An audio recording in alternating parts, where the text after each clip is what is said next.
करवा देती हूँ आपको। वो एक्चुअली में ना ग्रुप बनेगा ना, तो ग्रुप के अंदर सीधा मैं आपको शेयर कर सकती हूँ।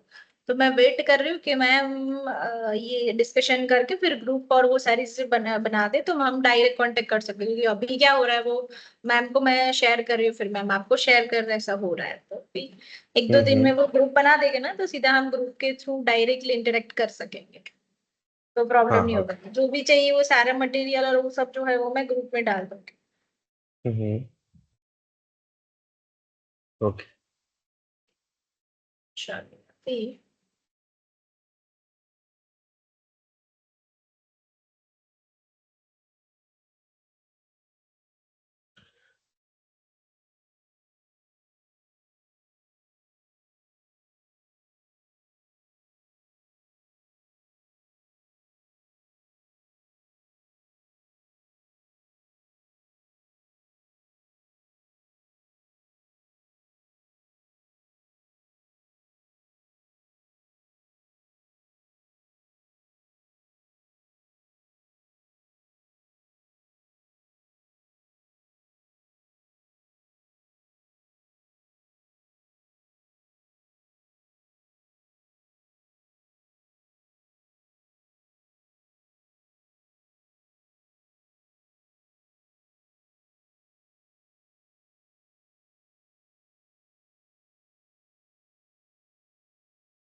चलो थोड़ा सा पहले रिवीजन कर लेते हैं ब्रीफ, उसके बाद हम नया टॉपिक जो है वो शुरू करेंगे।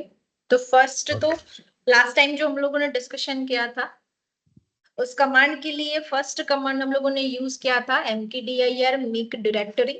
डायरेक्टरी को कैसे क्रिएट करते हैं, तो उसके लिए ये कमांड यूज करना पड़ेगा लिनक्स के अंदर, mkdir कमांड से आप कोई भी डायरेक्टरी जो है वो क्रिएट कर सकते हैं, जिसको हम विंडोज के लैंग्वेज में फोल्डर बोलते हैं। यहाँ पे भी फोल्डर बोल सकते हैं, बट एक्चुअल बेसिस पे उसका ओरिजिनल वर्ड जो लिनक्स यूज करता है वो डायरेक्टरीज है। तो आपको जो डी ऑप्शन जो उसके डिटेल्स के अंदर दिखता है, वो डायरेक्टरी के ऊपर से ही हमने डी जो है वो यूज किया है। बाकी फोल्डर जो है वो ऐसा भी आप बोल सकते हो। अब ये सारी चीजें जो, जैसे मैंने ये यहाँ पे एक फोल्डर बना दिया है कि इस तरीके का एक फोल्डर बना है। अब ये फोल्डर जो है वो एक्चुअल बेसिस पे ये जीयूआई मोड है, इसीलिए आपको अलग से यहाँ पे भी दिखेगा कि आपने बनाया। जैसे कि मान लो इस कंप्यूटर के अंदर जो आपकी स्लैश डायरेक्टरीज है, यानी कि अभी के लिए हम लोग रूट के अंदर अवेलेबल, तो ये रूट का अलग से उनका खुद का फोल्डर है। इस फोल्डर के अंदर ये जो हमने अभी अभी जस्ट बनाया, वो वाला फोल्डर जो है यहाँ पे अवेलेबल है। अब इसीलिए हम यहाँ पे डायरेक्टरी बोलते हैं CLI में, और यहाँ पे हम लोग फोल्डर बोलते हैं। जब ग्राफिक्स मोड आ ओके। जाएगा तो इस तरीके के आपके फोल्डर के सिंबल दिखते हैं। और जब आपको यहाँ पे CLI मोड आता है, तो यहाँ पे आपको डायरेक्टरी इस तरीके का याद रखना पड़ता है। तो जैसे हमने यहाँ पे एक डायरेक्टरी जो है वो क्रिएट की हुई है, अब उस डायरेक्टरी के अंदर हम लोग एंटर होते हैं। उस डायरेक्टरी के अंदर अभी के लिए कुछ भी अवेलेबल नहीं है। तो जैसे मुझे एक फाइल जो है वो क्रिएट करनी है, तो उसके लिए मैं यूज करूँ टच कमांड फाइल को क्रिएट करने के लिए। अब फाइल क्रिएट करते हैं जिसका नाम लिखा है मैंने फाइल डॉट txt। तो टच कमांड से फाइल क्रिएट होती है, mkdir कमांड से डायरेक्टरी क्रिएट होती है। ये दो कमांड है, एकदम बेसिक्स है, वो लास्ट तक आपको यूज होंगे दोनों कमांड। हर बार आपको कुछ ना कुछ क्रिएट करना होगा, डायरेक्टरीज चेक करना होगा, तो ये कमांड्स की आपको जरूरत पड़ेगी। और इसके लिए मल्टीपल डायरेक्टरी मल्टीपल फाइल्स बनाने के लिए सेम प्रोसेस आप क्यों कैसे यूज करोगे उसको। तो जैसे कि मुझे गीता नाम की डायरेक्टरी के अंदर और डायरेक्टरीज क्रिएट करनी है तो भी पॉसिबल है। तो यहाँ पे हम लिख दे कि मुझे 3 और डायरेक्टरीज जो है वो चाहिए। लिस्ट आउट चेक करें तो यहाँ पे डायरेक्टरी 1 2 एंड 3 अवेलेबल है। फाइल txt एक हमने बनाई हुई है वो अवेलेबल है। सेम प्रोसेस टच फाइल से आप मल्टीपल जो है वो क्रिएट कर सकते हैं। तो जैसे कि मैंने यहाँ पे लिखा स्काई 1 से लेके 5 डॉट txt, और लिस्ट आउट चेक करें तो वो भी यहाँ पे क्रिएट हो जाएगी। और सेम प्रोसेस आपको क्या करना है, RMDIR, जैसे कि मुझे डायरेक्टरी 1 जो है वो रिमूव करनी है, और सेम प्रोसेस जैसे मैंने यहाँ पे लिख दिया -V, तो वो मुझे यहाँ पे नीचे बताएगा कि ये जो डायरेक्टरी जो है वो रिमूव हो चुकी है। उसका जो नोटिफिकेशन जो आप देखते हो उस तरीके से आएगा। अब जैसे कि रिमूव करना है कोई टेक्स्ट फाइल, तो जैसे मैंने यहाँ पे लिखा टेक्स्ट फाइल का नाम, तो जैसे कि sky1.txt, तो आपको इस तरीके के दिखेगा। और सेम प्रोसेस आप मल्टीपल में भी रिमूव कर सकते हैं, क्रिएट कर सकते हैं। ये प्रोसेस आप मल्टीपल कर सकते हैं, सिंगल फाइल भी कर सकते हैं। अलग अलग नाम देना है तो अलग नाम भी दे सकते हैं। तो जरूरी नहीं है कि सिर्फ स्काई में 1 2 3 ही सीरीज जो है वो आएगी, आपको अलग से कुछ नाम देना है, हाई नाम देना है, स्काई नाम देना है, जैसे कि हाई स्काई नाम देना है, रेड हैट नाम देना है, लिनक्स नाम देना है, तो आप दे सकते हो वो सारे नाम। तो वो अलग अलग नाम से भी एक साथ मल्टीपल डायरेक्टरी जो है वो भी क्रिएट होगी। तो आपको कुछ करना ओके। नहीं है, जैसे कि MKDIR किया मैंने, हाई लिख दिया, लिनक्स लिख दिया, तो यहाँ पे सीधा क्रिएट हो जाएगा। ऐसे मल्टीपल नाम एक साथ आप लिख सकते हो, अलग अलग जैसे आपको नाम रखने हैं वैसे आप रख सकते हो। तो एकदम बेसिक है, एकदम बेसिक फंडामेंटल के अंदर हम लोगों ने MKDIR एंड टच कमांड, और उन दोनों से RMDIR RM यानी रिमूव कैसे होगा एंड क्रिएट कैसे होगा। तो फाइल फोल्डर के फंडामेंटल्स जो है, जिसको हम बेसिक फंडामेंटल बोलते हैं, तो वो इस तरीके के काम करते हैं। सेकेंड थिंग, जैसे हम लोगों ने कॉपी कमांड देखा था, तो जैसे कि कॉपी करना है आपको गीता नाम के फोल्डर के अंदर से, किसको, जैसे कि मैंने यहाँ पे ले लिया file.txt, कहाँ पे भेजना है आपको, तो मुझे लाइक भेजना है टेम्प के अंदर, वार के अंदर, जो ऑलरेडी पहले से पड़े हुए हैं स्लैश के अंदर। तो आप सीधा कॉपी कर सकते हो उसको। MV करना है तो MV कर सकते हो। अभी /tmp के अंदर मैंने file.txt जो है वो अवेलेबल किया वहां पे, उसको मैं मूव करके, मान लो कि कहाँ पे हम लोग अप्लाई करते हैं, तो मैंने यहाँ पे पूरा पार्ट लिखा, रूट के अंदर जो गीता नाम का जो फोल्डर पड़ा है उसके अंदर एक हाई नाम का फोल्डर पड़ा है जो अभी अभी हम लोगों ने क्रिएट किया इसके अंदर। तो मुझे उसके अंदर ये ओके। file.txt जो है वो मूव करवाना है, तो मूव पॉसिबल है इस तरीके से। राइट, तो सेम प्रोसेस जो है वो आपको रीनेम करना है तो रीनेम कर सकते हो। तो file.txt है, इसकी जगह पे मैंने यहाँ पे लिखा linux.txt।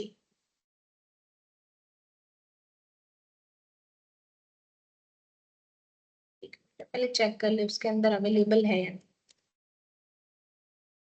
तो मूव करवाना है यानी कि आपको रीनेम करना है, तो रीनेम के लिए भी ये कमांड जो है वही यूज होगा। तो जैसे कि file.txt जो पहले से ही अवेलेबल है, आपने यहाँ से उसका ओल्ड नाम जो है मैंने मूव कर दिया है, तो यहाँ पे एक्चुअल में उसको एक्सेस नहीं हुआ, एक्चुअल में यहाँ पे है ही नहीं, तो आप कैसे उसका नाम चेंज करोगे। तो यहाँ से फिर से MV/root/gita/हाई के अंदर पड़ा फाइल।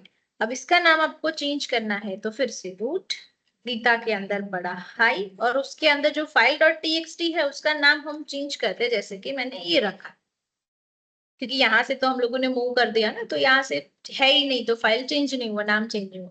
तो जैसे कि यहाँ पे है तो इसकी फाइल का नाम चेंज कर दे, तो ओके। मैंने यहाँ से उसका नाम चेंज कर दिया linux.txt। तो रीनेम करने के लिए एंड मूव करने के लिए, तो दोनों के लिए MV कमांड ही यूज होता है। MV कमांड करके हाइफन हेल्प करोगे तो यहाँ से आपको थोड़ा आइडिया आ जाएगा कि ये किस लिए कमांड हम लोग यूज करते हैं। राइट, तो अभी तक हम लोगों ने एकदम बेसिक्स कमांड, सिंगल कमांड्स क्या होते हैं, कमांड के साथ आपको आर्ग्यूमेंट्स कैसे यूज करने हैं, कमांड के साथ आपको ऑप्शंस कैसे यूज करने हैं। अब गीता के अंदर इतने सारे फोल्डर्स है, सिर्फ और सिर्फ मुझे लिनक्स फोल्डर की इंफॉर्मेशन चाहिए तो हम यहाँ से इजीली फाइंड आउट कर सकते हैं, जैसे कि मैंने यहाँ पे लिख दिया लिनक्स, तो ओनली लिनक्स की इंफॉर्मेशन मुझे यहाँ पे गेट होगा। तो ऑप्शन के साथ आप जब आर्ग्यूमेंट्स यूज करते हो तो आपको एक शॉर्टकटली सारी इंफॉर्मेशन जो है वो यहाँ पे आउटपुट जो है आपको मिल जाता है। तो इस तरीके से ऑप्शन जो है वो एज हम लोग शॉर्टकट के लिए काम करते हैं, क्योंकि बहुत सारे ऐसे मल्टीपल फाइल्स आएंगे, फोल्डर्स आएंगे, डायरेक्टरीज आएगी, सेंटेंसेस आएंगे। तो आपको उसके अंदर से जब फाइंड आउट करना आएगा तो स्क्रोल अप स्क्रोल डाउन करना ना पड़े आपको। तो उस ओके वजह से यहाँ पे ऐसे बहुत सारे ऑप्शंस हैं जिसकी हेल्प से आप यहाँ पे सारे ऑप्शन जो है वो इजीली आराम से देख सकते हो कि एज पर्टिकुलर मुझे किसी की इंफॉर्मेशन चाहिए, पर्टिकुलर फाइल की चाहिए या पर्टिकुलर डायरेक्टरी की चाहिए, तो उस पर्टिकुलर डायरेक्टरी फाइल की इंफॉर्मेशन आप इस तरीके से फाइंड आउट कर सकते हो। ठीक है, तो ये बेसिक्स कमांड थे। अभी सेम प्रोसेस जो डिस्कशन किया था कि जैसे कि गीता नाम के फोल्डर के अंदर इतने सारे टेक्स्ट फाइल अवेलेबल है। अब ये टेक्स्ट फाइल जो है, जैसे हम लोग विंडोज की बात करें तो मेरे पास तो यहाँ पे जब कोई फोल्डर अवेलेबल होता है, जैसे कि ये सारे फोल्डर्स हैं, अब इस फोल्डर के अंदर मेरी कोई फाइल होगी, ये फोल्डर तो हम ओपन कर ले, चलो ये मैंने डबल क्लिक किया तो ये ओपन हो गया फोल्डर। अब ये भी एक फोल्डर है तो उसको भी ओपन करेंगे तो ये इस तरीके से ओपन हो जाएगा। अब ये ओपन हो रहे हैं, ओपन हो रहे हैं मतलब उसके अंदर क्या है वो दिखाई दे रहा है, उसको हम फोल्डर बोलते हैं। ओके बट जब उसी फोल्डर के अंदर आपकी टेक्स्ट फाइल रखी हुई होगी, लाइक इस तरीके की टेक्स्ट फाइल है, तो टेक्स्ट फाइल तो क्या होगा, उसके अंदर क्या है वो पूरा पेज आपको अलग से ओपन होगा और उसके अंदर क्या है वो अवेलेबल यहाँ पे आपको शो करेगा, अवेलेबल होगा आपके लिए कि उस फोल्डर के अंदर जो फाइल पड़ी है उस फाइल के अंदर क्या लिखा है। तो ये तो इस तरीके से आपको ओके दिखाई देगा कि फाइल के अंदर आपका नाम है, फिर कॉलेज का नेम लिखा हुआ है, कॉलेज का एनरोलमेंट नंबर लिखा हुआ है, ये सारी इंफॉर्मेशन जो इस तरीके से दिखाई देती है। कुछ आप सेव करते हो, स्टोर करते हो, तो उसके अंदर लाइक मैं पासवर्ड से, मेरे पास बहुत सारे 10-15 पासवर्ड मुझे याद नहीं रहते तो मैंने फाइल के अंदर इकट्ठा सेव करके रखा है। तो वो ओपन होना जरूरी है, तो उसको मैं फोल्डर में नहीं रख सकती, मुझे उसके लिए टेक्स्ट फाइल बनानी पड़ती है। ये अभी के लिए वैसे बहुत सारे एप्लीकेशन है हमारे पास पासवर्ड सेव करने के, लेकिन यहाँ पे हम टेक्स्ट फाइल की बात कर रहे हैं तो एग्जाम्पल हम टेक्स्ट फाइल का ले रहे हैं कि टेक्स्ट फाइल के अंदर आप जो चाहे वो लिख सकते हैं एज अ टेक्स्ट। तो लिनक्स में भी क्या कुछ ऐसा हो सकता है, तो वहां पे भी हमारे पास ये टेक्स्ट फाइल जो है वो ओपन होनी चाहिए पहले थिंग तो टेक्स्ट फाइल ओपन होगी कैसे पहले तो, चलो तो जैसे हम लोग ls ld लिनक्स जो है उस नाम का फोल्डर है या नहीं वैसे चेक किया हम लोगों ने। अब यहां से मैं लिनक्स फोल्डर के अंदर क्या है वो चेक करूं तो ये इसके लिए कमांड है ls, बट मैं यहाँ पे ऐसा बोलूं कि ls फाइल डॉट टीएक्सटी, तो वो मुझे क्या दिखाई देगा, कुछ भी नहीं, सिर्फ वह नाम दिखाई देगा और कुछ नहीं दिखाई देगा, okay only for name. Otherwise आप यहाँ पे लिखते हो कि मुझे लॉन्ग लिस्ट चाहिए फाइल डॉट टीएक्सटी का, तो यहाँ पे आपको उसके अंदर क्या है वो कहीं दिखता ही नहीं है, ls से भी नहीं दिखता है, ls-l से भी नहीं दिखता है, और फोल्डर के लिए तो ls-ld से देख लोगे तो पता चल जाएगा कि लिनक्स नाम के फोल्डर के अंदर कुछ अवेलेबल है या नहीं है। बट ऐसा टेक्स्ट फाइल में मुझे जाके चेक करना है तो मेरे लिए डिफिकल्ट होगा, तो अभी मैं करूँ क्या उसके लिए। तो जैसे हम लोग टच कमांड से एक फाइल जो है वो क्रिएट करते हैं, अब उस ओके फाइल के लिए ls करते हो तो फाइल 0.txt जो है वो यहाँ पे आपके पास अवेलेबल है। अब इसको ओपन करना है तो उसके लिए कमांड है cat, cat command. Cat command सिर्फ ओपन करके शो करने के लिए कमांड है, सिर्फ और सिर्फ देखने के लिए, उसके अंदर अभी के लिए कुछ एडिट ऐसा कुछ भी नहीं करोगे। अब मैंने जैसे कैट कमांड यूज किया और लिखा उसके अंदर कि फाइल 0.txt ये मुझे दिखाओ कि उसके अंदर क्या है, तो देखो कैट कमांड सिर्फ शो करने के लिए है कि फाइल 0 के अंदर कोई टेक्स्ट जो है वो पड़ा है या नहीं पड़ा है, तो अभी तक हम लोगों ने कुछ ओके लिखा नहीं है उसके अंदर, ना ही कुछ स्टोर किया है उसके। अब सेकंड थिंग आती है कि कुछ लिखते हैं उसके अंदर, फिर हम कैट कमांड का यूज करें तो क्या वो पॉसिबल होगा ऐसा, तो उसके कैट अंदर कमांड की कुछ यूज होता है मैं कैट कमांड सिर्फ फाइल को देखने के लिए, फाइल के अंदर कौन से सेंटेंस लिखे हैं, अभी सेंटेंस लिखे नहीं है, ठीक लिखने के बाद दोबारा मैं बताती हूँ क्योंकि कैट कमांड पहले क्या यूज करते हैं वो पहले बताया मैंने, उसके बाद प्रैक्टिकल होगा, एग्जाम्पल बताओ, उसके बाद आपको आइडिया क्लियर होगा कि कैट कमांड एक्चुअल में वर्क कैसे सॉरी। ओके, चलो तो पहले तो फाइल 0.txt, तो टेक्स्ट फाइल के अंदर कुछ लिखना पड़ता है। अब लिखने के लिए कमांड होगा आपके पास एको। अब एको कमांड जो है वो जनरली हम लोग प्रिंट, एको इस तरीके का यूज करते हैं। जब कोई हमारे पास लैंग्वेज आती है, सी लैंग्वेज है, C++ लैंग्वेज है, पाइथन लैंग्वेज है, तो कुछ जगह पे हम प्रिंट करते हैं। प्रिंट, फिर नाम लिखते हैं कि मुझे क्या लिखना है और कौन सी फाइल में लिखना है। तो प्रिंट ये वर्ड्स एंड वर्ड्स कहाँ पे कौन सी फाइल में लिखना है, तो यहाँ पे हम यूज करते हैं एको कमांड। ये एको एज अ प्रिंट। अब यहाँ से क्या प्रिंट करना है आपको, तो जैसे कि मैंने यहाँ पे लिखा,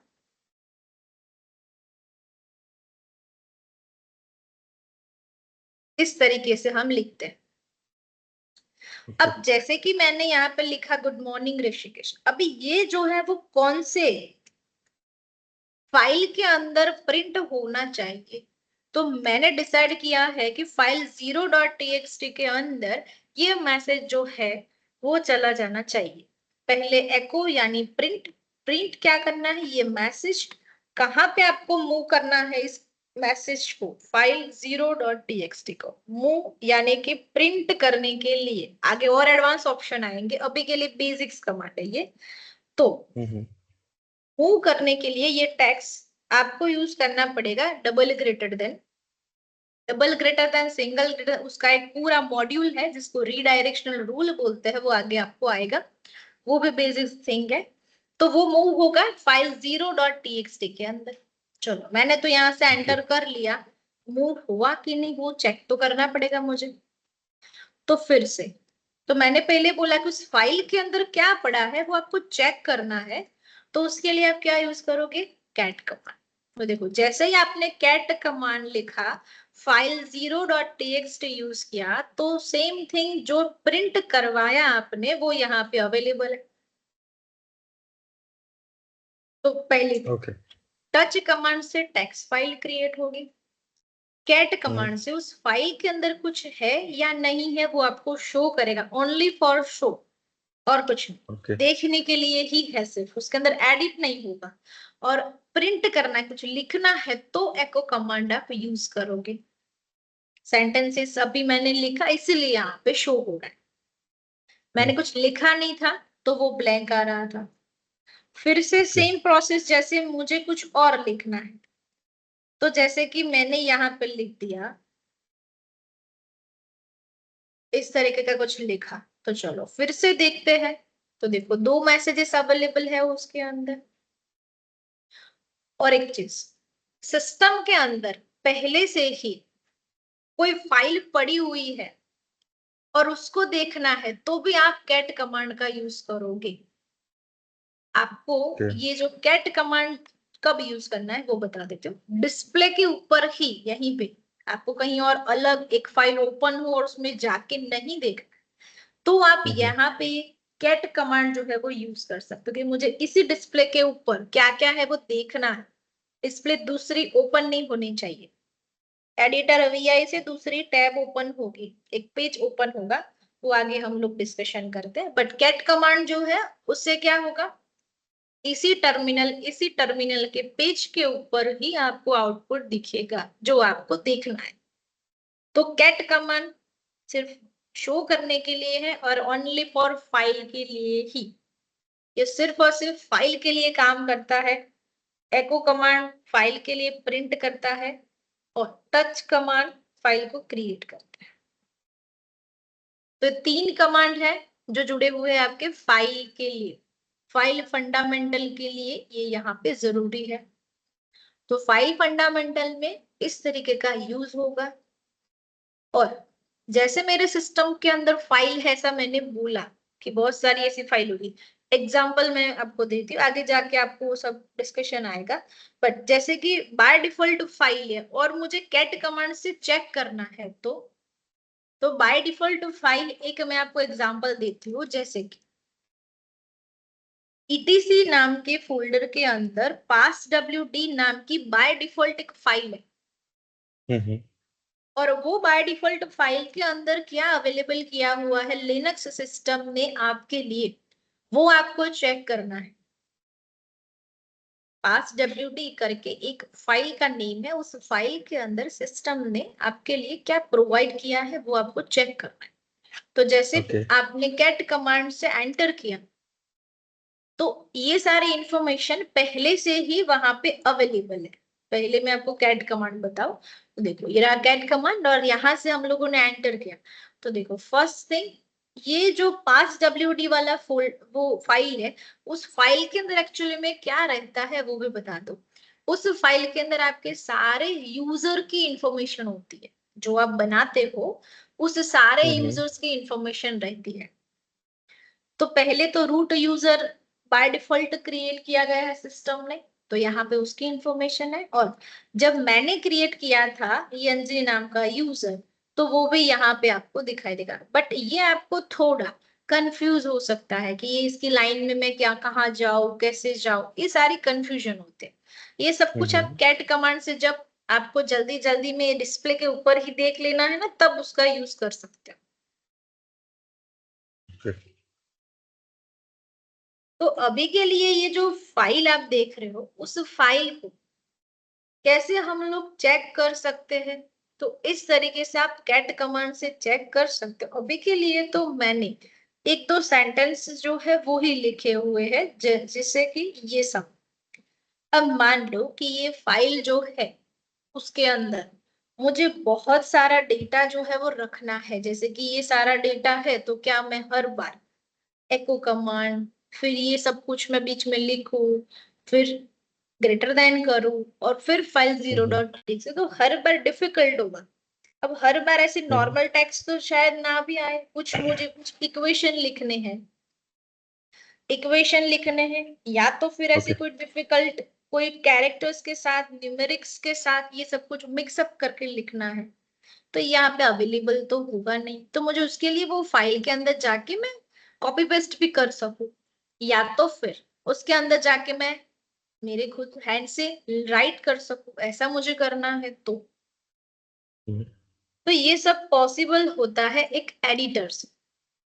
अब यहाँ पे मैं विंडोज की बात करूँ तो मुझे कुछ लिखना है तो हम क्या ओपन कर देते हैं, सीधा नोटपैड पेज, या तो आपके पास जो भी टेक्स्ट एडिटर है उसका यूज करते हैं। ये एक आपका one type of a text editor है, जो आप टेक्स्ट यहाँ पे लिखोगे और फिर उसको सेव कर दो। तो यहाँ पे भी ऐसा टेक्स्ट एडिटर जो है वो होना चाहिए। जब मैं फाइल 0.txt में कुछ लिखूं या तो मैं लिखना चाहूँ तो वो ओपन हो जाए वो फाइल, टेक्स्ट फाइल, और उसके अंदर मैं कुछ राइट कर सकूं, जो चाहे वो आप लिख सको उसके अंदर। अब उसके लिए एडिटर लाना पड़ेगा। तो लिनक्स आपको डिफॉल्टली प्रोवाइड करता है एक एडिटर, जिस एडिटर का नाम है VIM एडिटर। अब वैसे हम उसको VI एडिटर भी बोलते हैं, VIM एडिटर भी बोलते हैं। तो आप VI कमांड यूज करो या फिर VIM कमांड यूज करो, दोनों जो है वो सिमिलर है। तो जैसे मैं यहाँ पे लिखूं ओके टेक्स्ट एडिटर, ये कमांड नहीं है जिसमें मैं बता रही हूँ, टेक्स्ट एडिटर है जिसका नाम है VIM।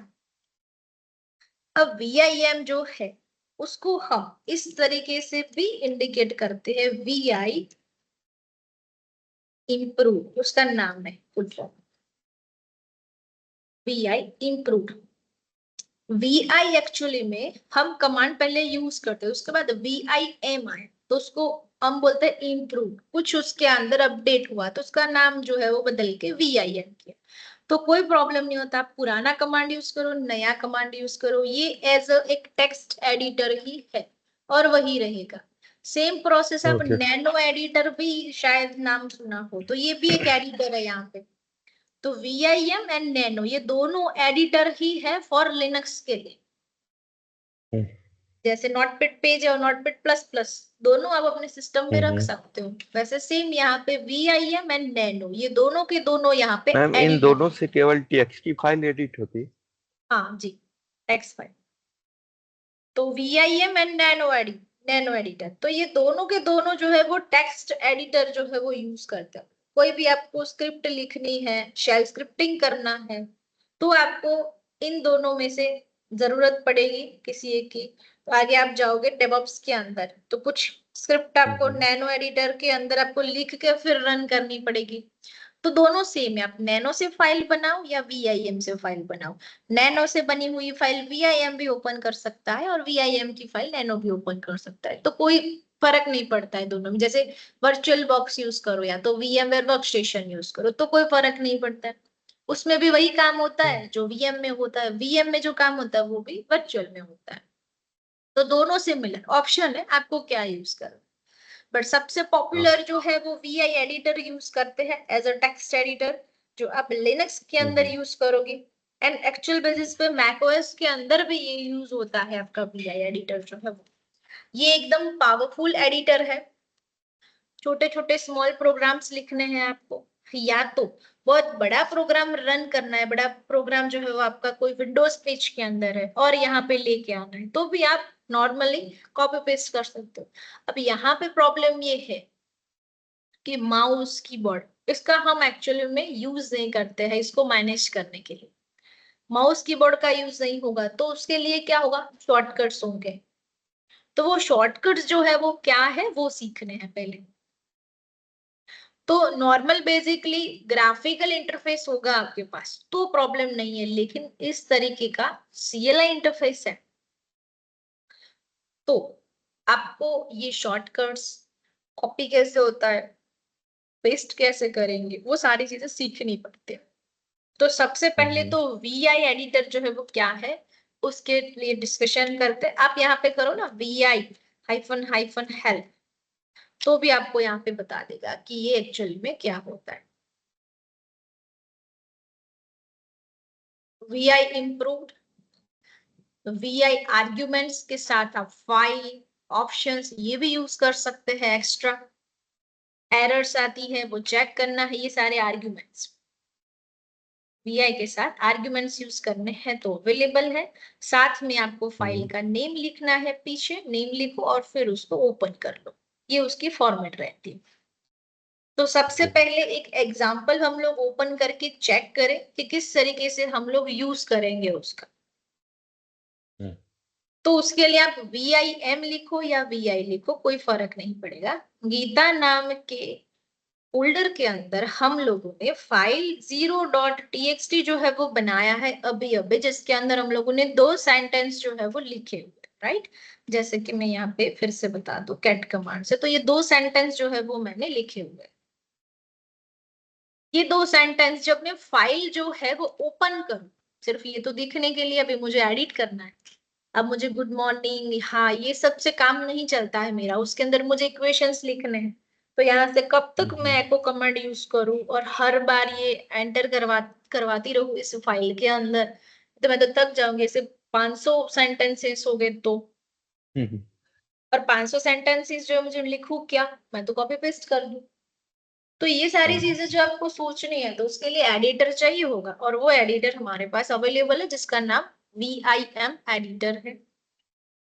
तो VIM एडिटर के लिए यहाँ से आपको कमांड यूज करना है VIM, और आपने पहले से ही फाइल बना के रखी, हम बनाएंगे भी सही, और जो बना के रखी उसमें क्या होता है वो देखते हैं। तो जैसे मैंने VIM फाइल 0.txt, तो हम लोगों ने यूज किया कि VIM वो पेज जो है फाइल .txt का, तो नोटपैड पेज जैसा टेक्स्ट एडिटर जो है वो ओपन होना चाहिए। जो टेक्स्ट एडिटर यहाँ पे नाम है VI एडिटर, तो VI एडिटर ओपन होना चाहिए। अब कैसे होगा, एंटर करते हो तो देखो इस तरीके से पूरा एक अलग से पेज ओपन हो गया। VIM फाइल 0.txt नाम की फाइल है, यहाँ पे भी आपको फाइल का नाम दिखेगा, उसके अंदर जो लिखा हुआ है वो यहाँ पे मेंशन है। फर्स्ट लाइन यहाँ पे जी जो उसके ऊपर एरो है, कर्सर है, तो यहाँ पे आपको दिखेगा फर्स्ट रो फर्स्ट कैरेक्टर। अब जैसे आपने यहाँ से इसको हटाया तो देखो फर्स्ट रो के अंदर सेकंड कैरेक्टर, फर्स्ट रो के अंदर थर्ड कैरेक्टर, ये आपको यहाँ पे मेंशन करेगा। तो यहाँ पे माउस एंड कीबोर्ड, अब माउस की तो यहाँ पे जरूरत होती नहीं है, कीबोर्ड के अंदर भी आप ये टेक्स्ट लिखने के लिए, अप डाउन करने के लिए सारी चीजें की जरूरत पड़ेगी आपको। तो यहाँ पे सारी चीजें कीबोर्ड की से मेंटेन होगी। यहाँ पे आप राइट क्लिक क्लिक ही नहीं कर सकते पहले।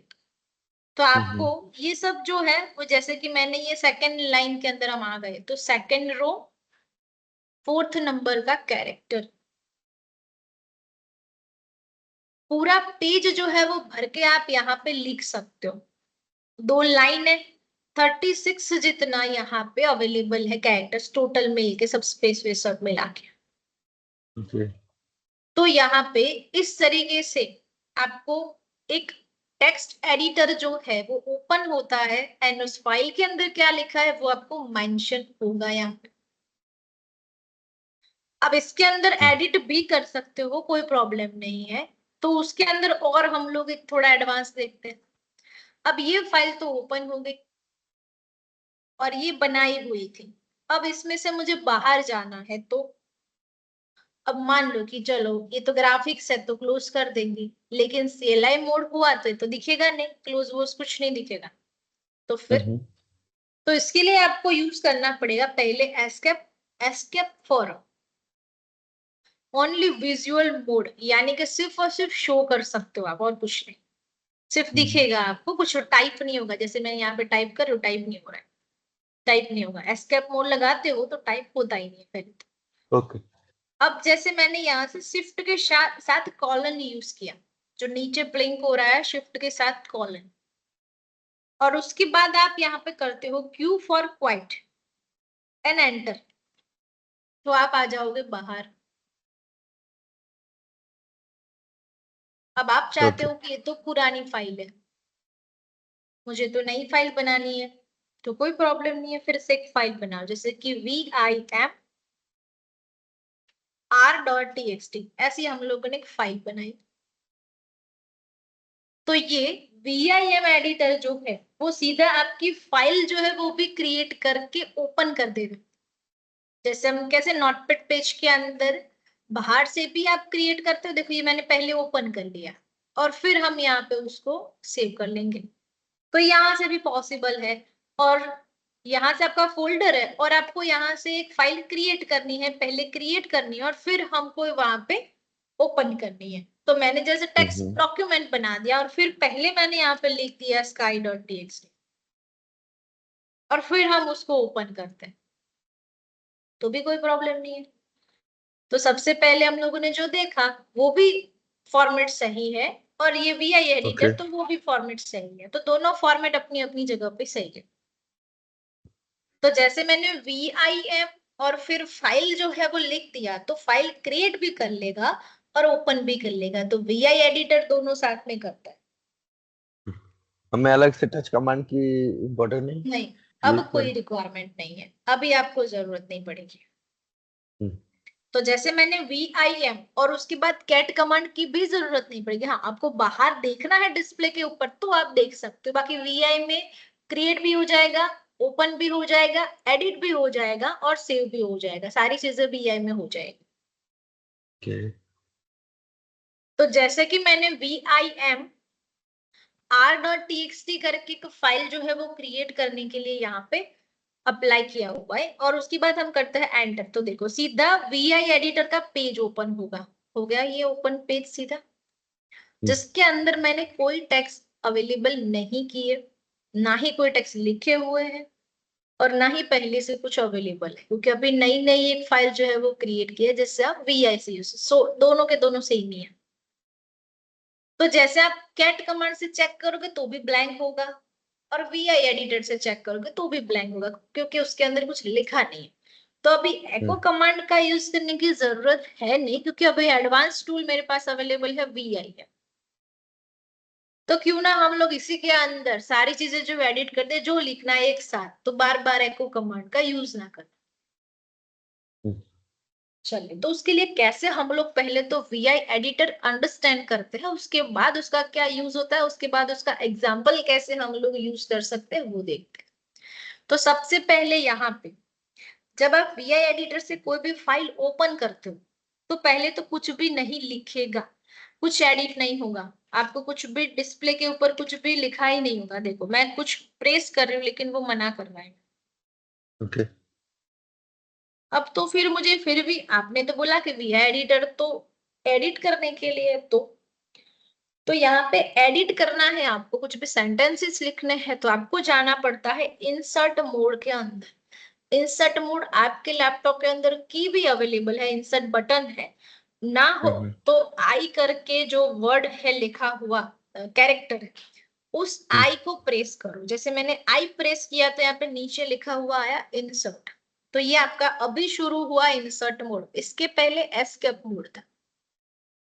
जब एस्केप मोड बाय डिफॉल्ट जब आप VIM चालू करते हो तो एस्केप मोड जो है वो डिफॉल्टली आपको दिखेगा, आपको कुछ करना नहीं है, डिफॉल्ट एस्केप मोड ही होगा क्योंकि उसके अंदर कुछ एडिट ना कर ले डायरेक्टली।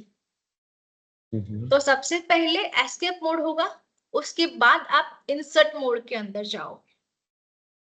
तो मैं यहाँ पे इंसर्ट मोड एडिट करने के लिए यूज कर रही हूँ, तो मैं यहाँ पे उसको थोड़ा यहाँ पे ब्रीफ करूँ। सबसे पहले आपका जो मोड था वो था एस्केप मोड। ये बात कर रहे हैं हम लोग VI एडिटर की, तो मैं थोड़ा यहाँ पे अभी देखो ये सारी चीज आप यहाँ पे लिख सकते हो। तो मैं एक फाइल बना रही हूँ कि VI एडिटर के बारे में मुझे यहाँ पे लिखना है। तो VI एडिटर जो है वो है क्या, तो VIM एडिटर, उसके अंदर फर्स्ट जब आप स्टार्ट करते हो तब उसके अंदर एस्केप मोड जो है वो आता है, जो आपको ओनली शो करेगा। चलिए उसके बाद हम लोगों ने प्रेस किया इंसर्ट।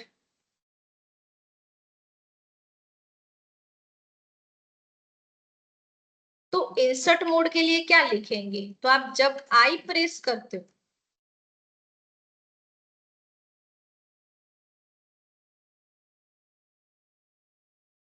तो आपकी टेक्स्ट जो है वो एडिट हो गई। तो अभी देखो रनिंग है, मैंने आई प्रेस किया और मैं लिख रही हूँ यहाँ पे एडिट टेक्स्ट, तो एडिट हो रहे हैं टेक्स्ट। तो ये है आपका इंसर्ट मोड। इंसर्ट मोड के ओके। अंदर आप जब चाहो तब एडिट कर सकते हो। आप कीबोर्ड का यूज करोगे, यहाँ पे माउस आपका चलेगा नहीं। तो यहाँ से first thing, first is escape mode जो आपको शो होगा, और आपको लिखना है तो आई प्रेस करना पड़ता है। तो इंसर्ट मोड के लिए आपको आई प्रेस करोगे तब जाके एडिट होंगे टेक्स्ट। तो टेक्स्ट तो एडिट हो गए अभी। अब यहाँ से हम उसको देखेंगे थोड़ी ना, हम बाहर जाएंगे उसको सेव करेंगे, तो वो सब कैसे होगा। अब उसके लिए क्या करना है वो देखते हैं। तो देखो थर्ड के अंदर पहले आपको जाना है एस्केप मोड के लिए। तो एस्केप मोड के लिए आप प्रेस करोगे एस्केप, एस्केप प्रेस कर लिया। उसके बाद आप प्रेस करोगे कॉलन। कॉलन जो है वो सिर्फ और सिर्फ मोड चेंज करने के लिए है, कि आप एक मोड में से दूसरे मोड के अंदर चले गए एस्केप के साथ। ओके। अब जैसे कॉलन प्रेस किया उसके बाद अब आपने डिसाइड किया कि मुझे ये तो सेव करना है, सीधा क्वाइट करके बाहर नहीं निकल जाना है। तो उसके लिए आपको यूज करना है W। W फॉर सेव, या तो राइट बोल दो आप,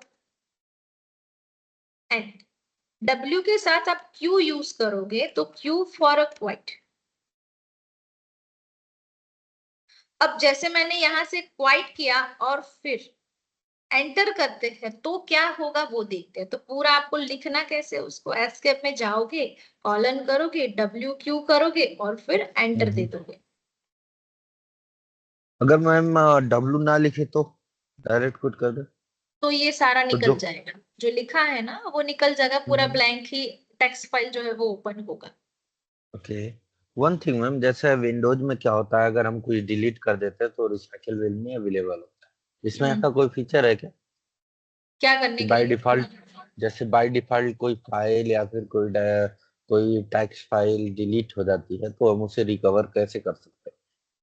रिकवर करने के लिए, फाइल रिकवर करने के लिए। हाँ, फाइल या फिर कुछ भी ऐसा जैसे हम कोई भी चीज डिलीट इससे करते हैं तो बैकअप होते हैं, हमारे ये रिसाइकल एक्चुअल, बिन में सेव हो यस, जाती ये एक्चुअल बेसिस पे पूरे सर्वर होते हैं। अब ये सर्वर जो है वो हम लोग कहाँ पे रखते हैं, ये तो अभी के लिए हमारे लैपटॉप में, लेकिन ये पूरे के पूरे है। सर्वर्स रहते कहाँ पे है, पूरे क्लाउड के अंदर, या तो जो भी आपने क्लाउड। सेटअप किया हुआ होगा वहां पे। अब वो सेटअप का पूरा 2-3 डुप्लीकेट्स होते हैं उसके। अब 2-3 डुप्लीकेट्स है, इसका मीनिंग होगा कि आपका ये जो डेटा जो है वो किसी ना किसी के लिए लिंक होगा। आगे ओके। जाओगे ना तब आपको सॉफ्ट लिंक, हार्ड लिंक ये सब आएगा। तो जैसे मुझे हाँ। ये फाइल जो है वो शेयर करनी है ना, तो एक लिंक क्रिएट कर दूं मैं, तो जिससे क्या होगा, मेरा डेटा वहां पे स्टोर भी होगा और वो मेरे डेटा को लिंक के थ्रू एक्सेस करके देख भी सकता है, एडिट भी कर सकता है, और वहां पे स्टोर रहेगा। मैं एडिट करूं तो भी स्टोर रहेगा वहां पे और यहाँ पे, दोनों जगह पे। तो ये उसके डुप्लीकेट्स बनते हैं। सर्वर एक्चुअली बेस पे एक काम नहीं करता है, उसके बहुत सारे से डुप्लीकेट्स बनाते हैं, ताकि जब यहाँ से आपको डेटा ना मिले, अब मान लो कि ये फाइल आप फाइंड कर रहे हो और आपको नहीं मिल रही है, तो आप तो ये सर्वर जो है वो फिर दोबारा यूज ही नहीं करोगे। फिर आप बोलोगे कि ये सर्वर जो है, इसकी सर्विस जो है वो बेकार है, ये मत यूज करना, ये आप सबको बोलोगे।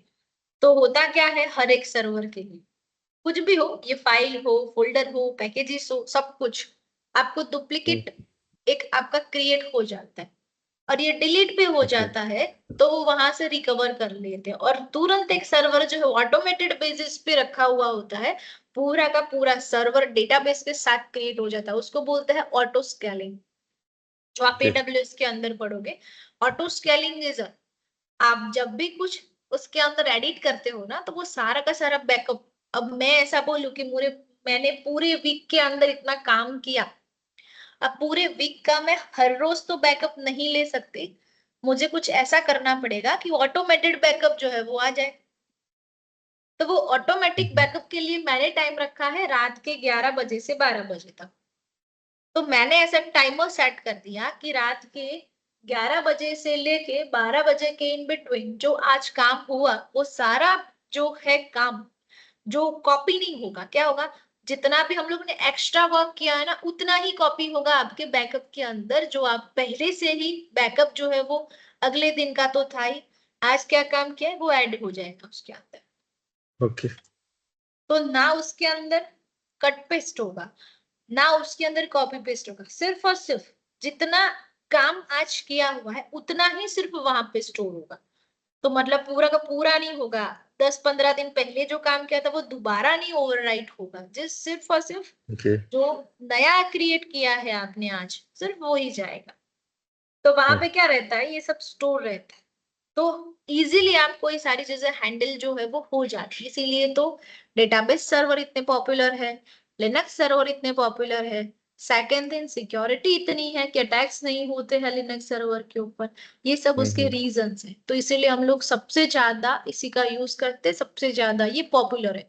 चाहे आप कोई भी प्लेटफॉर्म यूज करो, ऐसा जरूरी नहीं है कि AWS ही यूज करो, एज्योर भी यूज कर सकते हैं। Google Google okay. का भी है, गूगल क्लाउड, वो भी यूज कर सकते हैं आप। अभी जो है वो GCP जो है वो हर जगह पे मांग रहे हैं कि उसी के ऊपर बंदा वर्क करके आना चाहिए, एक्सपीरियंस होना चाहिए उसके ऊपर, अज्योर के ऊपर होना चाहिए। अज्योर का मार्केट अभी जब से ये टेराफॉर्म आया है, ये सब कुछ जब यूज किया है उन्होंने, टेराफॉर्म अवेलेबल किया है, उसने लॉन्च किया हुआ है टेराफॉर्म, से वैसे तो वो 2017 अराउंड हो चुका था उसके अंदर, सारे प्लेटफॉर्म्स के ऊपर टेराफॉर्म जो है। बट कहने का मतलब है तब से वो जो है वो ग्रोथ कर रहा है, कि वो सारी टेक्नोलॉजी है वो अज्योर जो है वो अडॉप्ट कर रहा है, साथ साथ में सर्विसेज भी प्रोवाइड कर रहा है। क्योंकि इसका रीजन है, देखो कि जैसे मुझे एक प्लेटफॉर्म ऐसा मैंने सीख लिया कि उसके अंदर हम स्क्रिप्टिंग जो है वो कर सकते हैं, जैसे कि VS कोड, वो प्लेटफॉर्म मैंने सीख लिया। अभी कहीं और चलते हैं, कोई और कंपनी जो है वो लाइक कोई और एडिटर यूज करना चाहता है, तो वहां पे मुझे वो भी सीखना पड़ेगा। अब तीसरी कोई कंपनी मैंने चेंज की, चलो जैसे तैसे मैंने सीख लिया, कंपनी में जॉब कर ली, फिर तीसरी कंपनी मैंने चेंज की तो उसमें बोल रहा है कि नहीं हम तो ये एडिटर यूज कर रहे हैं, आपको ये सीखना पड़ेगा। अब ये सारे एडिटर मैं सीख सीख के फिर जो मेरा जो काम है वो तो बाजू पे रह जाएगा, ये सीखने में ही पूरी लाइफ चली जाएगी। अब इसमें एक ऐसा नहीं हो सकता है कि कॉमन एडिटर हो सबके लिए। तो जैसे कि टेराफॉर्म बना, तो ये ओपन सोर्स है और सबके लिए, सारे क्लाउड प्लेटफॉर्म के लिए वो अवेलेबल है। तो इस तरीके की ऐसी आगे टेक्नोलॉजीज बनी है जो हमको सीखनी है, ताकि हम अलग अलग अलग एडिटर यूज ना करके एक ही एडिटर से सारे प्लेटफॉर्म जो है वो आप एक्सेस कर सकते हो, सारे प्लेटफॉर्म जो है वो इजीली आराम से हैंडल कर सकते हो। जो आपका काम है, जैसे ऑपरेशन काम होता है, तो वो इजीली हो सके। अदरवाइज प्रॉब्लम क्या होती थी, ऑपरेशंस काम करने बैठो और फिर एडिटर सीखने को आए तुरंत, तो प्रॉब्लम ये होती थी कि अब इसको ये सीखो या इसका प्रॉब्लम सॉल्व करो। तो इसीलिए ये उसकी बहुत सारी कहानियां हैं, वो हाँ आगे हम लोग जाएंगे। तभी एडवांस टूल्स जो है वो बहुत पॉपुलर है, और क्यों यूज हो रहे इतने सारे, ऑटोमेशन वर्ल्ड के अंदर बहुत पॉपुलर हो रहा है, क्योंकि सब लोग अभी के लिए ऑटोमेशन में ही, ऑटोमेशन के पीछे ही पड़े हुए हैं कि नहीं भाई ये सारी चीजें जो है ऑटोमेटेड होनी चाहिए। अब मान लो कि 50 सर्वर आपको बनाने हैं, तो 50 सर्वर सिर्फ और सिर्फ एक स्क्रिप्ट के थ्रू आप 50 server with in 5 to 10 minutes में बना सकते हो। उसके पहले हाँ, जब वो टेक्नोलॉजी नहीं थी तब ऐसा नहीं हो रहा था, तभी हमें वन बाय सब वन लोग, बनाना पड़ता है। यस, तो अभी सब लोग उस टेक्नोलॉजी के पीछे है जो डेवऑप्स हम्म, टेक्नोलॉजी है। डेवलपर ठीक। डेवलपर का काम करेंगे, ऑपरेशंस पार्ट ऑपरेशंस के काम करेंगे, तो हमारा काम है कि उन सबको हैंडल करना है, बट वो इजी वे में हैंडल करना है। इसीलिए हम लोग टेराफॉर्म सीखते हैं, कुबरनेटिस सीखते हैं, डॉकर सीखते हैं, जेनकिन सीखते हैं, मतलब ऑटोमेशन के टूल सीखते हैं। और जरूरी नहीं है कि सारे सीखने ही हैं।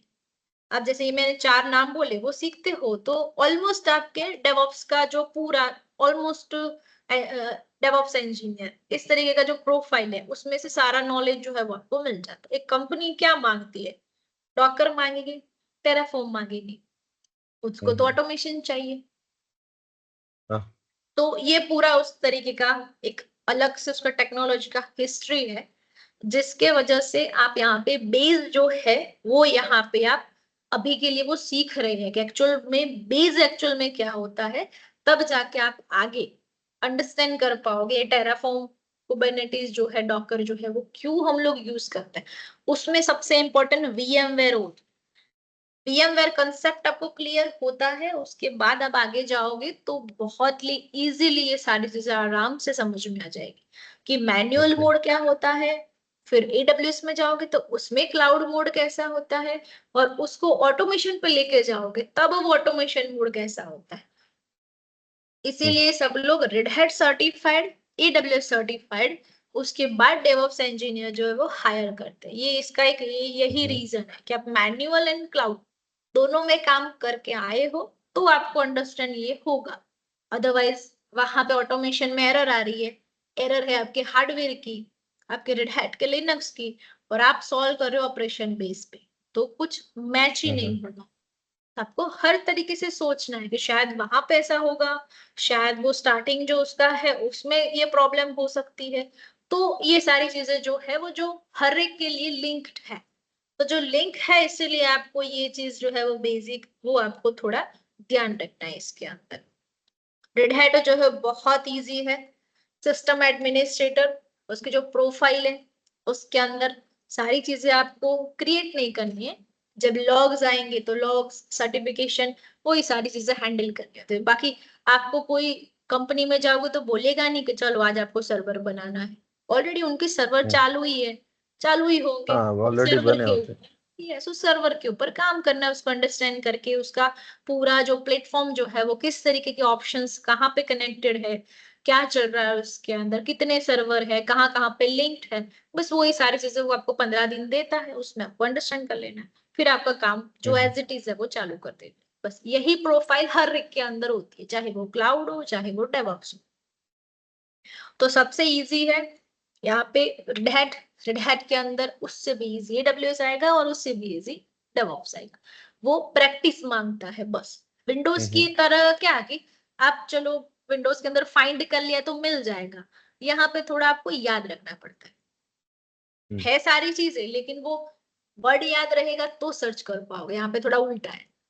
तो हम्म, इसलिए थोड़ा प्रैक्टिस जो है वो इम्पोर्टेंट है यहाँ। ठीक है, चलो तो ओके। बात कर रहे थे VIM एडिटर की। तो इसमें से मुझे बाहर जाना है सेव करके उसको, राइट एंड क्वाइट ऐसा बोल सकते हो, सेव एंड एग्जिट ऐसा भी बोल सकते हो। तो WNQ okay save and exit तो कैसे करोगे? तो अभी हम लोग कहाँ पे है? इंसर्ट मोड में है। तो कहाँ पे जाएंगे? पहले तो एस्केप मोड, तो मैंने प्रेस किया एस्केप। चलो उसके बाद आपको करना है कॉलन। कॉलन जो है वो आपको शिफ्ट के साथ करना है, ऐसे कॉलन करोगे तो आएगा नहीं। तो आपको करना है शिफ्ट कॉलन। अब जैसे शिफ्ट कॉलन किया उसके बाद अभी मुझे तो सेव करना है उसको। देखो नॉर्मल W कर दोगे ना तो बाहर नहीं आओगे, सिर्फ और सिर्फ क्या होगा? सेव होगा, सिर्फ सेव हुआ। अब सेव करने के बाद मैं उसको क्वाइट कर, तो डबल डबल लिखो उसकी जगह पे हम क्या कर दे? Colon WQ and enter. Okay अब सेकेंड थिंग फिर से उसी फाइल में जाते हैं। अभी के लिए हम लोग एस्केप मोड में है। चलो इंसर्ट मोड में चलते हैं, I फॉर इंसर्ट। अब मान लो कि फाइल जो है वो बंद नहीं हो रही है, बंद नहीं हो रही है तो फोर्सफुली बंद करना है। तो क्यू के पीछे आप लगाओ एक्सप्लेनेशन साइन, इसको बोलते हैं फोर्सफुली। फोर्सफुली बंद करना यानी कि आप इस तरीके के लिखोगे, दोबारा मैं नीचे लिखो तो थोड़ा आइडिया आए। कॉलन WQ एंड फोर्सफुली, तो ये भी क्या है? फाइल को फोर्सफुली क्लोज करने का फॉर्मेट। ओके तो मैं यहाँ पे लिखती हूँ क्लोज फोर्सफुली, ऐसा लिखते हैं। चलो फिर से उसका प्रैक्टिकल करते हैं। तो escape mode, colon WQ and explanation sign, enter करते हैं तो बाहर आ जाएंगे। सेम थिंग जैसे कि मैंने यहाँ पे इंसर्ट मोड के अंदर जाके कुछ लिखा। फॉर एग्जाम्पल मान लो कि जैसे मैंने फिर से लिखा था कि कॉलन का मीनिंग होता है चेंज मोड, ऐसा मैंने लिखा। अब ये तो कुछ मैंने क्या क्या एक लाइन ऐड की, बाकी का तो सेव है पहले से ही, क्लोज फोर्सफुली सेव है वहां तक। ये मैंने नया एक ऐड किया। अब जब ऐड करते हो और आपका क्वेश्चन, जैसे कि मैंने एस्केप मोड किया, कॉलन किया, क्यू करके बाहर निकलते, तो ये पहले तो क्या बोल रहा है? No write since last change add to overwrite. अब ये एक्चुअल बेस पे कुछ एरर दे रहे हैं, समथिंग कुछ आ रहा। अब मुझे ये सब कुछ नहीं चाहिए, मुझे तो सिर्फ बाहर निकलना है बस। तो एक काम करते हैं, escape colon quiet and forcefully. तो देखो इस तरीके की कुछ एरर आती है ना, तो आपको फोर्सफुली जो है वो यूज करना पड़ता है। अब जैसे उस फाइल में ओके जाके देखे तो देखो वो लाइन जो है वो नहीं है अवेलेबल। वो बोल रहा था कि आपने जो लास्ट लाइन जो ऐड की ना वो स्टोर नहीं हुई, ऐसा वो बोल रहा। तो वन टाइप ऑफ एक एरर दिखाए कि एरर इस तरीके की आई, और फिर भी आपको बाहर निकलना है, मुझे एरर इग्नोर कर दी। तो आप इस तरीके से ओके बाहर जा सकते हो। अब फिर से मैंने ऐसा लिखा कि जैसे कॉलन, इंसर्ट कॉलन, और यहाँ पे मैंने लिखा ओनली क्यू। तो मैंने ये लाइन लिखी यहाँ पे, और फिर यहाँ पे लिखा क्वाइट फोर्सफुली, और ये लाइन मुझे सेव करनी है।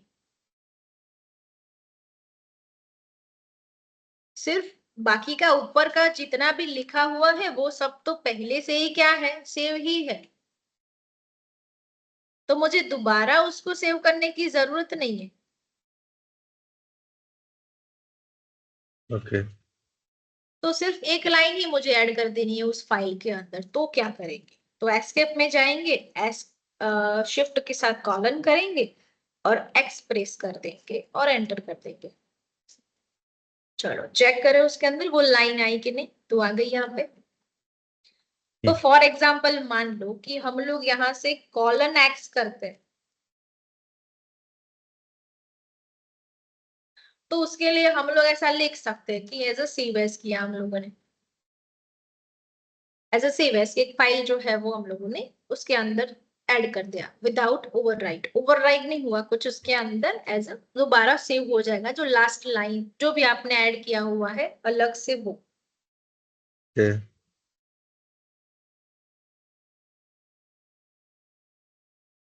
तो सबसे ओके मैम, पहले समझ गया। एस्केप मोड, यानी कि यहाँ पे एस्केप कॉलन WQ करते हो फोर्सफुली, ये साथ में लिख दोगे तो सब कुछ राइट वाइट एंड फोर्सफुली बाहर निकल जाएगा। तो ये सबसे इजी है WQNE। तो एरर आए ना आए, स्टोर हो ना हो, सब यही कमांड दे देते हैं। तो क्या हो, पुराना हो नया हो, कुछ एडिट किया हो नहीं किया हो, सबके साथ ये फाइल जो है वो सेव हो जाती बार बार फोर्सफुली यूज करने से कोई प्रॉब्लम तो नहीं आता है। है ना नहीं मैम? नहीं नहीं, कुछ नहीं होता है, कुछ नहीं होता है। ऐसी आदत ही पड़ जाती है आपको, एस्केप हम्म। कॉलन WQN फोर्सफुली, ये आदत ही हो जाती है। तो कोई प्रॉब्लम नहीं ओके। होता है, जो लिखा हुआ है वही उसके अंदर रहेगा। अब ये फाइल आपको बाहर चेक करनी है तो आपके पास यहाँ पे ऑप्शन अवेलेबल है, जिसको हम इस तरीके से चेक कर सकते हैं। जो हमने अंदर लिखा वो सब आपको यहाँ पे डिस्प्ले के ऊपर देखना है, तो इस तरीके से देख सकते हैं। तो हमने यूज किया है cat command. Okay. VI editor के अंदर अभी भी बहुत सारे ऑप्शंस है, बट उसके लिए हम आगे देखते हैं। लेकिन सबसे पहले इंपॉर्टेंट है कि उसको किस तरीके से एडिट किया जाए। एडिट इसीलिए हम लोग सीख रहे हैं ताकि हम लोग VIM, ये R.txt नाम की फाइल जो उसको ओपन कर सके, एडिट कर। अभी देखो ये सारी चीजें वहां पे पॉसिबल थी, एको कमांड से मुझे ऐसा कुछ लिखना होता तो मुझे थोड़ा डिफिकल्ट रहता, और मुझे नहीं पता कि थर्ड नंबर का जो ये लिखा है वो कैसे लिखते हैं, फिर उसमें से स्पेस करके मैंने ये लिखा तो ये कैसे वहां पे एको कमांड से लिखेंगे। और इनकेस मान लो कि मैंने 3 लिखा और एंटर कर दिया तो वो तो कमांड चल जाएगा वहां पे। तो इस तरीके की फॉर्मेट सब आती है, जो आपको लिखना है तो एडिटर की जरूरत पड़ती है।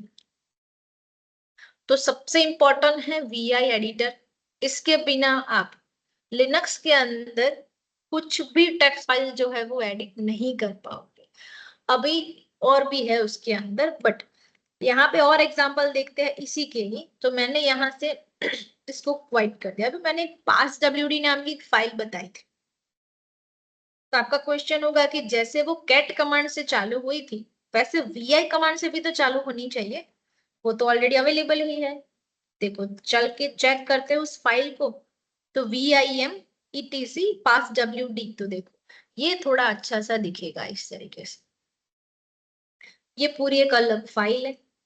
उस अलग फाइल के अंदर आपको फर्स्ट से लेके लास्ट इंफॉर्मेशन जो है वो कुछ इस तरीके से दिखते हैं।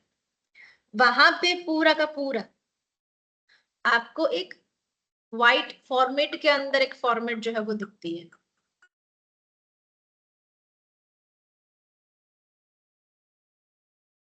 एक वाइट फॉर्मेट आपको कहाँ पे मिलता है, कैट कमांड के अंदर। और ये जो आपको मिला वो आपको VIM एडिटर के अंदर मिला। दोबारा एक बार मैं आपको बताऊं तो देखो, जैसे कि R नाम की जो फाइल थी वो VIM से जो आपने लिखा था तो वो कुछ इस तरीके से दिखाई दे रही थी। अब सिस्टम ने आपको जनरेट करके दिया हुआ है पास WD नाम की फाइल, और फिर आपने उसको VIM से ओपन करके चेक करते हो तो कुछ इस तरीके से दिखाई देती। और यही ओके। उसकी राइट मेथड है कि आप VIM करके जाओ और फिर उस फाइल को देखो। तो ये आपकी लिनक्स की राइट मेथड होती है, एडिटर से ओपन करके फाइल को चेक करने की। तो ये तो पहले से ही अवेलेबल है फाइल सिस्टम के अंदर। तो ये फाइल आपके यूजर्स कितने हैं, सिस्टम ने यूजर्स कितने क्रिएट करके दिए हुए, आपने कितने किए हैं, वो सारी डिटेल्स इस फाइल के अंदर मौजूद होती है। ओके। ठीक है, तो ये आपका VI एडिटर जो है वो इस तरीके से काम आएगा। तो अभी तो सिर्फ और सिर्फ दो ही मोड देखे हैं, एस्केप एंड इंसर्ट। आगे चल के हम लोग नेक्स्ट लेक्चर में विजुअल मोड क्या होता है, विजुअल ब्लॉक मोड क्या होता है, सर्च कैसे करना है इस फाइल के अंदर, बहुत सारे सेंटेंसेस लिखे हुए हैं। तो वो सारा डिस्कशन हम लोग नेक्स्ट लेक्चर में करेंगे। अभी शायद आपका थोड़ा मिनी वैकेशन जैसा हो जाएगा। आई थिंक आज कौन सा है, फ्राइडे है ना, तो मिनी वैकेशन थोड़ा हो जाएगा। फिर से हम लोग 27 को ये कंटिन्यू करेंगे VI एडिटर से। तब तक आपको कोई भी क्वेश्चन हो या तो फिर आपका कोई भी टॉपिक में कोई कंफ्यूजन हो, दोबारा रिपीट करना हो तो रिपीट भी करेंगे हम लोग। कुछ आपको नहीं समझ में आ रहा है तो वो भी अंडरस्टैंड करेंगे। तो कोई भी आपको प्रॉब्लम आती है डायरेक्टली आप बोल सकते हो कि थोड़ा स्लो जाओ, मुझे इस टॉपिक में नहीं अंडरस्टैंड हुआ, एक और बार रिपीट करना है, मुझे ये एरर आ रही है, मैंने प्रैक्टिस की लेकिन नहीं हो रहा है, कुछ भी प्रॉब्लम है यहाँ पे क्या है, जो भी आपका प्रॉब्लम हो वो पहले हम लोग सॉल्व करेंगे, उसके बाद ही कंटिन्यू करेंगे।